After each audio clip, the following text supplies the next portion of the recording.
Hello, LinkedIn friends and lean friends. Welcome to another episode of Lean Coaching for Lean Coaches. I'm so excited that I just can't even get my words straight to be back with you here. And, what I really love about this space and this community is that lean practitioners are so open and curious and wanting to learn and grow. And I know also sometimes, though, we can be stuck and have challenges. And so that was the whole point of me bringing this forward, is for lean practitioners, coaches, consultants, entrepreneurs like you who are stuck and looking for ways to kind of break free and move forward, get that clarity and take action. I've created this space here to do that. And also, I have that in real life as well. So if you're looking for that kind of support in your practice as an entrepreneur, as a leader, that's what I love to do. So shoot me a DM and let's have a conversation about getting you unstuck and getting the clarity you need. Well, let's move on to one of my favorite lean practitioners, really, in the whole freaking world. And one of the best looking ones to boot is my good friend, Mr. Paul Dunlop. Thank you so much for coming on here, my friend. That's quite an introduction, Sam. I'm sort of lost for words. Yes. If we were to do like a lean calendar, of lean practitioners, like they do the firefighter calendar in some places, you would probably make the lean practitioner calendar. Just saying. Mr. January, perhaps. Yes, there we go. I like it, Mr. January, for sure.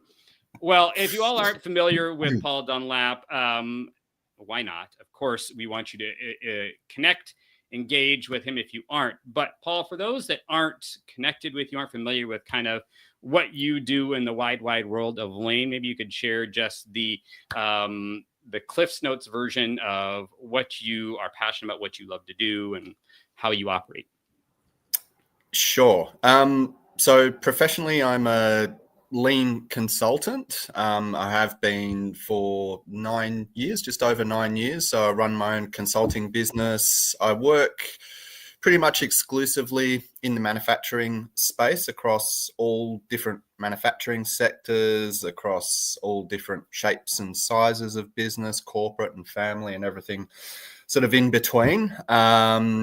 I guess I've had a life in manufacturing. I've come from the front line, from the shop floor, and I worked my way through the management structure and ended up in sort of production and operations management, but have always been very passionate about continuous improvement and passionate about people. So very blessed and fortunate to get to do what I do every day. I guess some of you will be familiar with me in the LinkedIn space. So I really like to sort of try and pay it forward and share my own journey and my own learnings and experiences, and I guess by default my clients' learning and experiences. And I think for me, I just try and keep it very open and real, and also very simple, because I think in the lean space some of those words don't necessarily apply, and I really want others to be able to embrace this, amazing philosophy and set of principles. And so, yeah, that I guess that's really important for me to send that message that, certainly if I can do this and make a career out of it, anyone else can. And I think that's how we really got to meet and kind of grow a relationship as well, is just how I sensed there was that like openness. There was that like what you don't see a lot of on LinkedIn, period, as well as even more so in the lean space, is that like authenticity. I'm learning to, I practice, I love this, I have a passion, and I am helping people.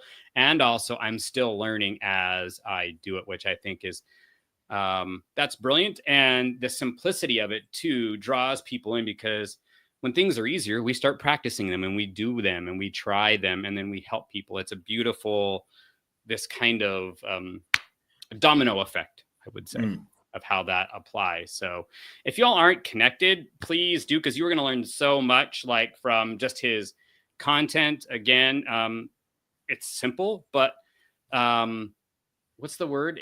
Common sense isn't so common sometimes. And I think just having those reminders can be great for all of us in our practice. So please get engaged with Paul and you'll get those on the daily and get your head slapped every single day. Like, oh yeah, I got to remember that. Oh yeah, I got to remember that. So please do connect with Paul and get engaged with all his great content. So we're here, we're doing this whole lean coaching for lean coaches thing. And so I'm wondering for you, as in our conversation today, what would you like to leave the conversation with when we wrap things up today? What would be great for you to take away? Again, probably in the spirit of learning, I would like some sort of learning, something I can take away and apply to my coaching, because obviously I'm interacting with many people, many different sorts of people, many different types of people every day. So yeah, just some nuggets from you, Sam. I love, it certainly flows back the other way. I love your questioning and your insightful mind. So I'm sure there'll be something for me to take away and apply to my coaching, or certainly something for me to sit and reflect on.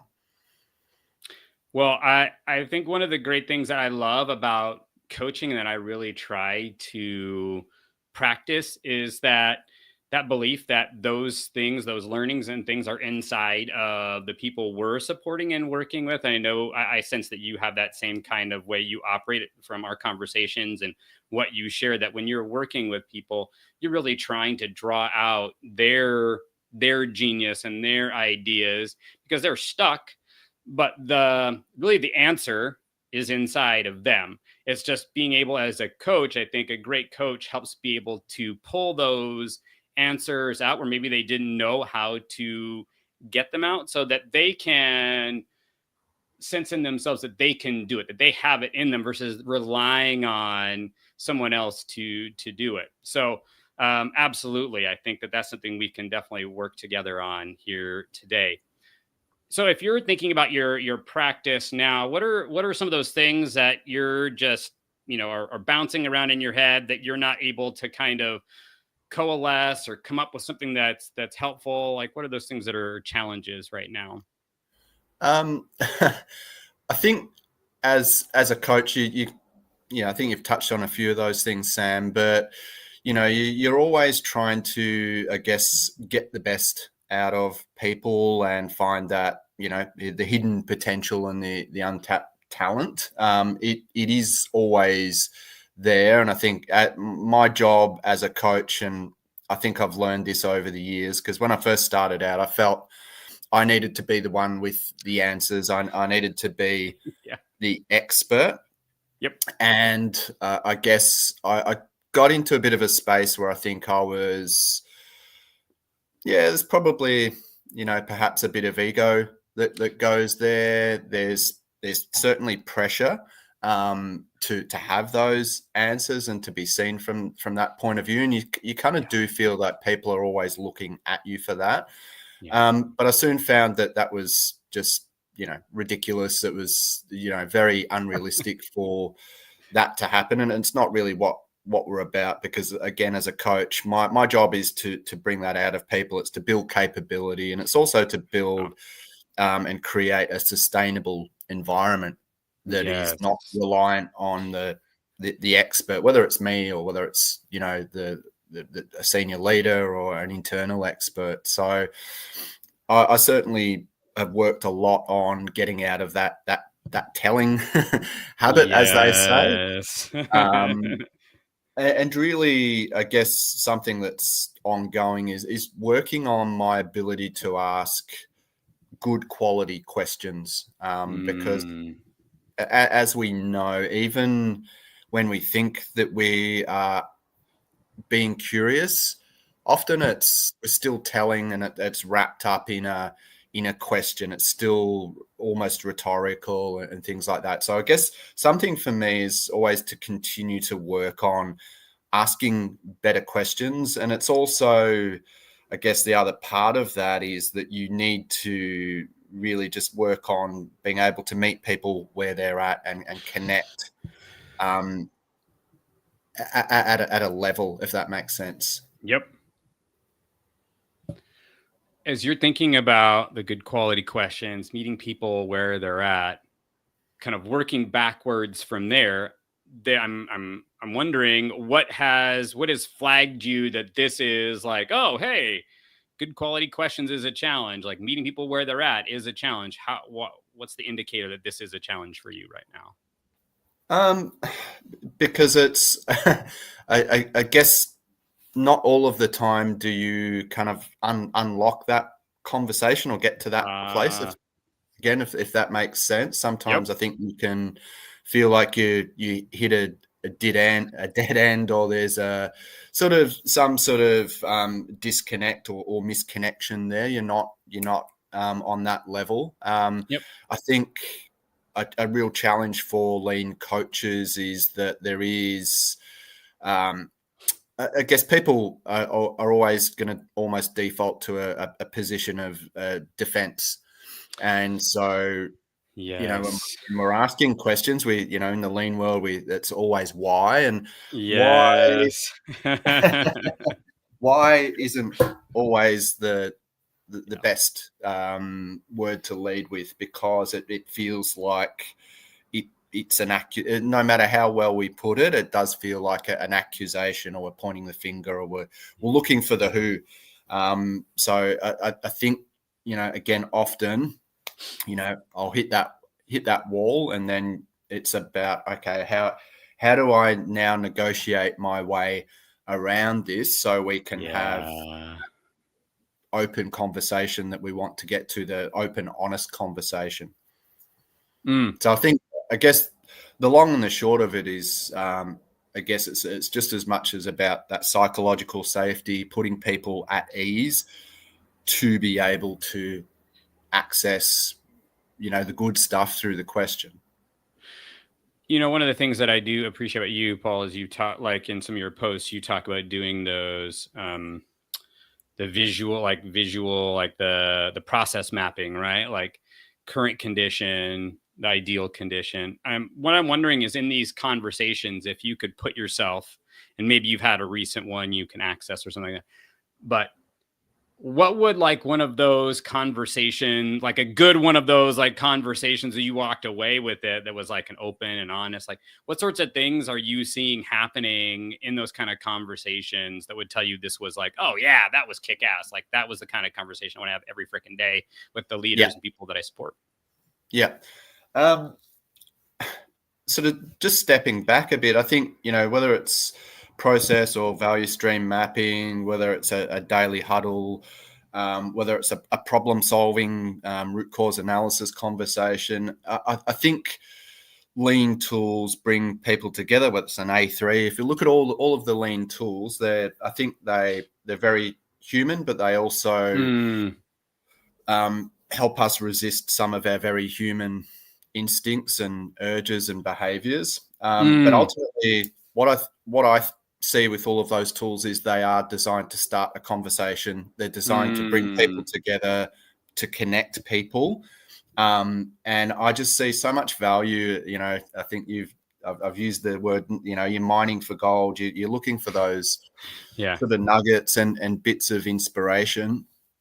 But what good looks like for me is often to those conversations, they tend to be cross-functional in nature. So we've got people from different levels in the business, from different functions in the business. They come together, they talk. It becomes a safe space in that I get to be the one.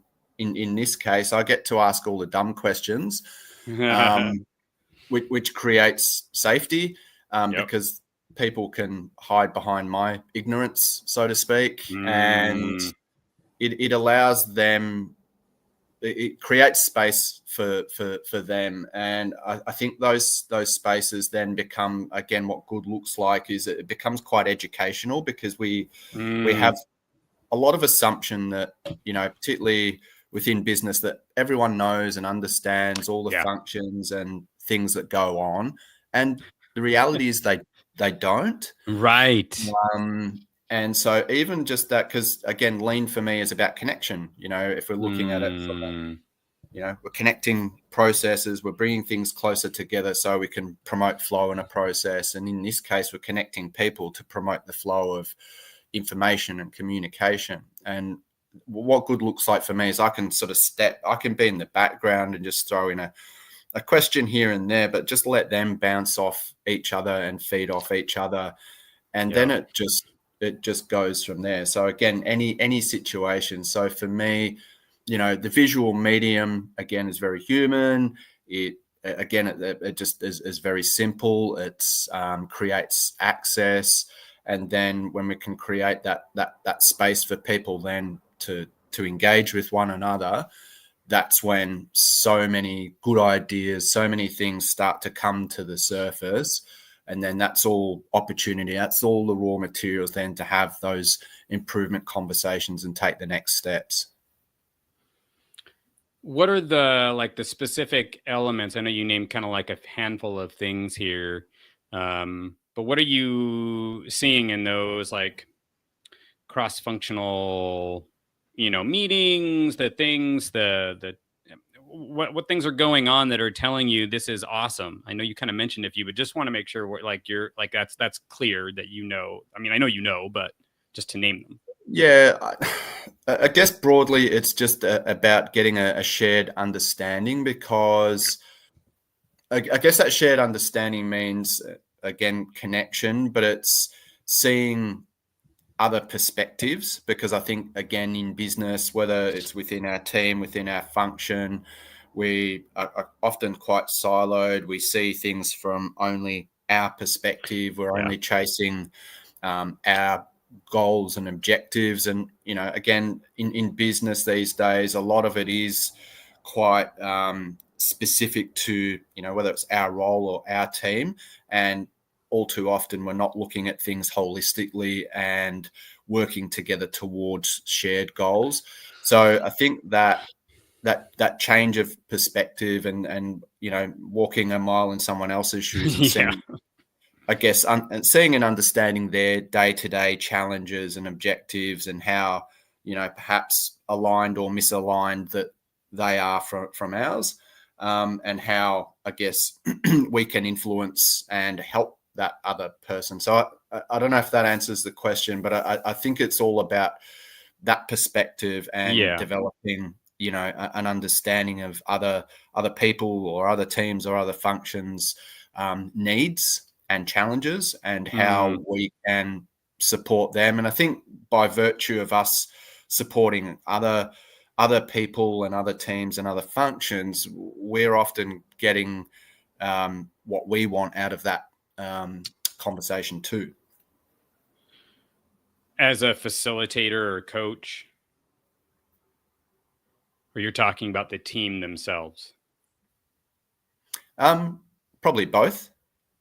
Well, definitely both. Because, like I said, it's in order for me as the coach, it's constant discovery for me. And I think that's really the art. And I think it probably alludes to what I was talking about before, is that I think, again, as humans, what do? We jump to conclusion and solution mode very quickly. We make assumptions and judgments.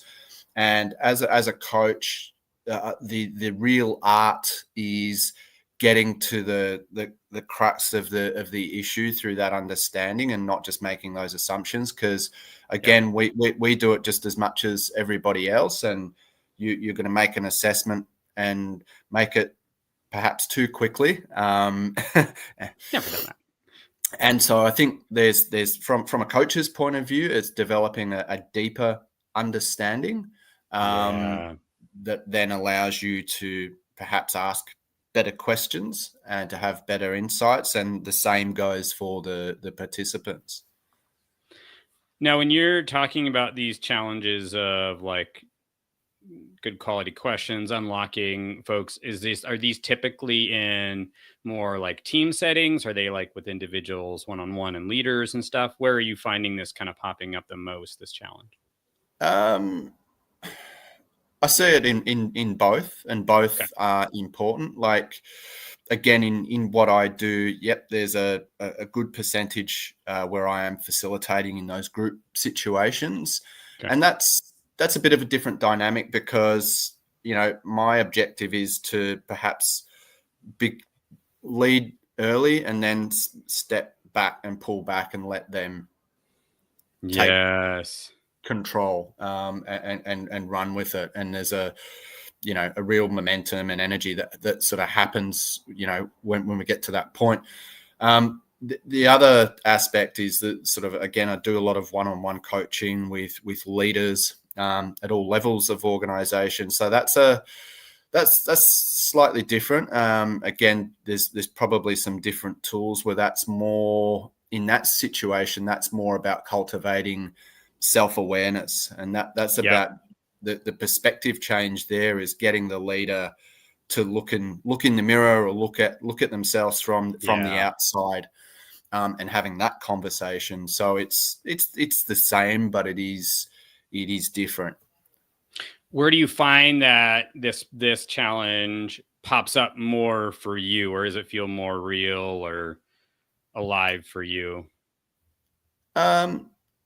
I think probably the challenge more for me is the one-on-one situations. I think that's where you can often hit some roadblocks, and some pretty tough roadblocks, because I think with a lot of leaders too, I always use the phrase, what got you here won't get you there. Yeah. Yeah. And you can apply that to any, whether it's organizationally wide or whatever, but certainly for individuals, certainly for leaders that have come through the ranks of promotion, often the things that got them to the level that they're at aren't going to necessarily be the things that will continue to make them successful or allow them to continue on that trajectory or pathway that they are on. And so a lot of conversation often, because again, that's habits of often a career, and Yep. it's, I guess, the questioning around challenging that can be quite confronting and challenging. So the challenge for you is when you see something, being able to like say, "Hey," what comes up for you in those moments? Like, why is that like such a like Um, I think it's often that people perhaps don't see that there is I don't want to use the word problem. It's the best word that I can find. But again, those things that have made me successful, why is there a challenging question around that? Because it's always been successful. It's it's a habitual thing, and I've only had positive experience or positive feedback from doing that thing. And as a coach, why are you challenging that behavior? So sometimes I think for me that gets, and people can get quite defensive around that. So for me, that's often a real challenge, and how to negotiate that situation. we're both fans of the practice of scientific thinking and the kata, and one of the terms we use quite often is the threshold of knowledge. So I'm wondering for you, as you think about like leaning more into those spaces when it's challenging, what's your threshold of knowledge around that? What is, or the, I guess you could even say, obstacle that you don't know or is in your way of being able to lean in and do that more? Mm. Yeah, that's a good question. I'm not sure I can answer that well right now. That's one for me to think about, I think. Yeah, again, probably it comes back to perspective for me, and again, me practicing what I preach. Because I think sometimes in those one-to-one conversations, perhaps I've got a perspective and a view, and I'm not seeing things holistically. So again, maybe that's about me asking other questions or better questions around a perspective or challenging a behavior in a different way, if that makes sense. So that's perhaps, again, me seeing things a little one-dimensionally. I'm wondering if you're like, obviously you have lots of opportunities to go practice and do this on a regular basis. And so we always like to talk about, okay, when we're in these things and we've kind of, and obviously you've got more, you've said you've got more reflection to do. And so there's, this is ongoing work, but just in what you surface, kind of first blush, you kind of name some things there. What's an experiment you could go out and try? Because I know you've got opportunities come this next week to like just try something in the face of this obstacle or threshold knowledge, however you want to name it, that you just named. What's something you could try this week to, push against that or try something? Because as you said, what is it? What is the phrase? I heard from somebody just recently, like, if you keep doing the same thing, you'll keep getting the same results. Someone I know said that recently. I don't know. Once. I might have heard it on a LinkedIn post. I have no clue. Okay. I think one thing for me is probably not to be mindful of not labeling first off. I think that's something I need to work on as a coach, is perhaps labeling things. I think sometimes, again, we make an assumption that it's good or it's bad. Mm-hmm. So again, that's another thing that me as the coach can perhaps go, okay, that just is. And I think that allows perhaps for a different line of questioning, because if we've labeled something good or bad, we're going to go down a certain path. Yep. I think without that leaves it a little bit open. So I think for me, that's probably something, again, just being mindful of that as I go down certain pathways of questioning and thought. Yep. To, again, what I'm trying to do in those coaching situations is to create awareness. Yep. That's all. So it's just to illuminate things. And again, if there's,